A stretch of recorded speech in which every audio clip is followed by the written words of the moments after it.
Hi, it's Nico. I've sat on my 2024 reading goals for a month and I'm now ready to share with you more specific reading plans and potential titles. If you haven't seen my annual reading goals video and would like some ideas for your own goals, I'll link it here.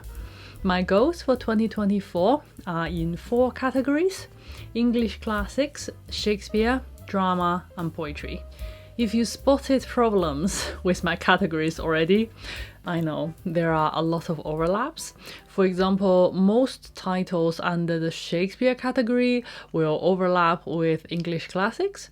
I started to give Shakespeare his own category since last year, and this year I'm also putting Shakespeare's contemporaries under that category. English classics, drama, and poetry will have a lot of titles in common too. It looks badly thought through, right? But it's all about focus and my spreadsheet. So let me defend my planning process for a minute. In theory, I can read whatever I like. I see planning as a balancing act between narrowing down the focus and giving enough flexibility. One principle for my planning is that I put things I want to focus on as its own category. So my overall focus is English classics, which allows me to read anything from Beowulf to Victorian novels, but within that category, I want to spend more time on Shakespeare, drama, and poetry. I don't have a non-fiction category this year because non-fiction books about Shakespeare will go under Shakespeare, non-fiction books about poetry and drama will go under those. There are many ways to do this. My spreadsheet this year looks very different from the one last year. It's all part of the fun, rearranging things and reinventing the system to fit your goals.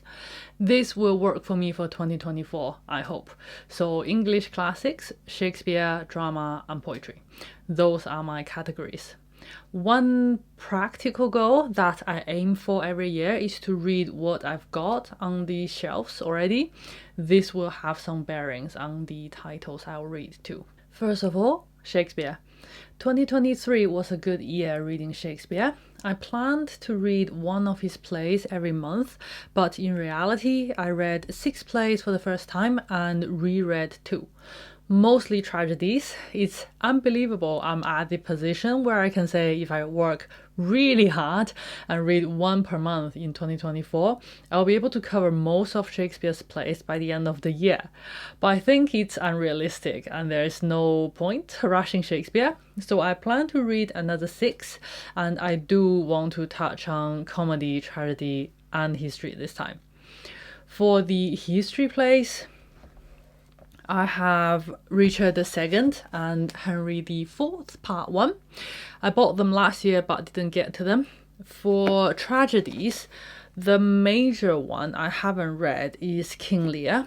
Another one that I already have is Cymbeline, so might as well read it. For comedies, I have The Merchant of Venice and Twelfth Night. I was hoping to go to RSC's The Merchant of Venice last year, that's why I have this. I have these 2 Folger editions randomly because there's a bookshop in London that had a whole bookcase of them at a discount price. This was before I got into Shakespeare, otherwise I would have bought all of them and have a complete Folger collection. I think they're all gone now. For his sonnets, I'll read through them slowly with this one, Reading Shakespeare's Sonnets by Don Paterson, I don't know. For his contemporaries, I found a few possibilities to start with. One of you recommended the New Mermaids edition for English Renaissance playwrights other than Shakespeare. I found Walpole by Ben Jonson and Dr. Faustus by Christopher Marlowe in a secondhand bookshop. The Norton anthology includes John Webster's The Duchess of Malfi. It's probably seen this one. I remember John Webster vividly from the film Shakespeare in Love, and I'm curious what that mind-boggling kid's writing is like. For non-fictional works about Shakespeare, I want to reread 1599 by James Shapiro and The Genius of Shakespeare by Jonathan Bate. But maybe I'll wait another year to reread them. I definitely want to read The Year of Lear by James Shapiro, This is Shakespeare by Emma Smith, and A Work by Marjorie Garber. Basically, I'm interested in all the books I found in Topping Books in Edinburgh that I showed in this short. But the priority is The Year of Lear. An unusual non-fictional work is the famous Hanslow's Diary. It's an account book by Philip Hanslow, who was a theatre owner in Elizabethan London. I read about it before, but one day I stumbled upon a copy of this treasure trove in our university library. If I can find a way into this record of box office sales and payroll for actors, including Shakespeare himself, I imagine I'll be having some serious fun next year. For English classics, I'll continue reading modern classics from the early 20th century and tell you about lesser-known authors. I have many of them on my shelves. I'll probably start with these Virago ones and the Persephone ones. There are some on my Kindle as well.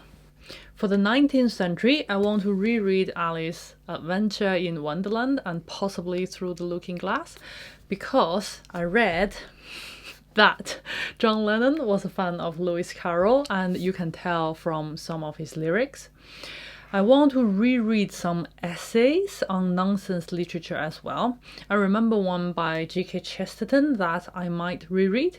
If you know any essays on nonsense literature, please leave me a comment. The two major English classic titles from earlier periods that I want to prioritize this year are the Canterbury Tales by Chaucer and Paradise Lost by John Milton.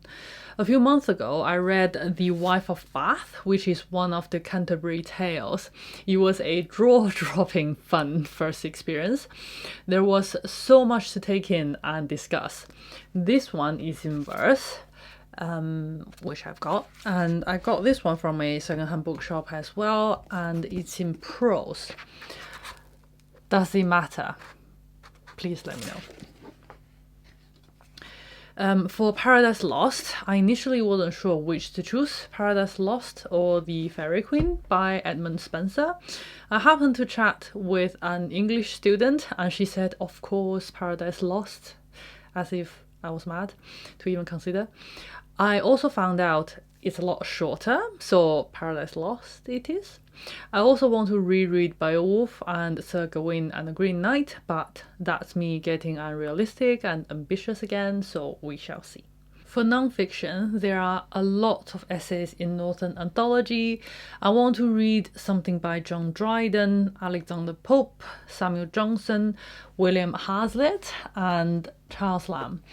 Every year I say I want to read Samuel Johnson, William Hazlitt, and Charles Lamb. Especially with Samuel Johnson and William Hazlitt, supposed to be the best English essayists, but it never happens. But that doesn't stop me from putting them back on my list every year. I also have the same problem with an essay collection by C.S. Lewis called An Experiment in Criticism. The next category is drama. This is where I travel outside England and venture into world literature. Oresteia by Aeschylus was on my list of ancient Greek and Roman literature last year, but I didn't get very far with it, so I ditched that category and put Oresteia under drama this year, and let's see how it goes. I am interested in the story of Faust. I'd like to read Marlowe's version, as I mentioned earlier, as well as Goethe's version. There is a mid-20th century Chinese play called Tea House that might be fun to add to the mix. In this one again, the story in the lyrics of Eleanor Rigby is compared to a Samuel Beckett play. It immediately put Samuel Beckett on my reading list. For plays from England, at the moment I have The Rivals by Sheridan, which, according to Paula Byrne's book, The Genius of Jane Austen, had a big influence on Jane Austen's novels. Which novel and what kind of influence, I can't quite remember. Paula Byrne mentions many other plays in her book, but I found this in a charity shop, so I'll start with this. So I hope this category will help me to get to world literature. I'm also hoping this category will add more fun and variety to my reading. For example, in addition to reading, I want to bring in the watching and listening element to this category, because drama is for the stage and to be watched and heard and experienced. It comes out of the page. All the shows I'll be watching this year will naturally come under this category. I'll be going to the theaters and watching shows streamed online. All the audio productions of plays will come under this category too. There are a lot of BBC radio drama collections available, and I'm going to make good use of them. For example, there's the Oscar Wilde BBC radio drama collection, including a dramatization of The Picture of Dorian Gray, 4 social comedies, his letters, and his famous poem, The Ballad of Reading Gaol, performed by Simon Carlo, Simon Russell Beale, Ian McKellen, and Stephen Fry. I want to listen to it just for the cast. There's also a Dostoevsky collection. I know it feels like cheating listening to radio productions of novels. I still can't decide if I want to listen to them, because I can only read a novel for the first time once, right? And do I want to listen to a radio production to spoil it? It's like when I watched Far From the Madding Crowd film before I read the novel. But on the other hand, when will I read Dostoevsky? Is it better to at least know what the stories are about? Plus, BBC radio productions are works of art on their own. They have never disappointed me so far. I don't quite know what to do. What do you suggest? For nonfiction, I found Peter Brook's The Empty Space in a secondhand bookshop. This is going to be a small category. I don't have the capacity to read something in this category every month, with Shakespeare and his contemporaries going on every month as well. But because the goal for this category is to be exotic and fun, I very much look forward to it. The last one is poetry. When I say poetry, I mean small pieces of writing you can usually read in a few minutes. I don't include in this category everything written in verse, like epic poems, for example, Paradise Lost or the Canterbury Tales. Feel free to disagree, but I feel like I have to keep defending my categories because it's so inconsistent. But the purpose of this poetry category is to touch on poets I've never read so far and to get a feel for their general style. If the poem takes days to read through, it will go under English classics. I'd like to be able to dip into 1 or 2 poets each month. I tried this idea out already by reading Emily Dickinson in November and December. Now I have a surface level understanding of her style. She's not just a name to me anymore. I have read her writing. We are now acquaintances. For someone who hasn't read much poetry, I have a surprisingly large poetry collection, so plenty to choose from. I'll also make use of the Norton anthologies. These are great for wide entry readings. There's an introduction for each poet and their works, and the editors curated the titles for you already. I plan to start with William Lunland from the 14th century and end with 1 or 2 Victorians. Oh, it's so heavy. For non-fiction, I read How to Read Poetry Like a Professor this time last year. I want to read it again. The Secret Life of Poems teaches you how to read and appreciate poems as well. How to Read Poetry, if I remember correctly, explains different aspects of poetry reading chapter by chapter and gives poems as examples. The Secret Life of Poems is the other way around, arranged by poems. The I'm just trying to find the table of content. The various poetry elements are introduced when they appear in each poem. If you have any suggestions for non-fictional books about poems, please let me know. For my other categories, I'd like to try another novel by Emily Sandrone Mandel, since Station 11 was my favorite novel in 2023.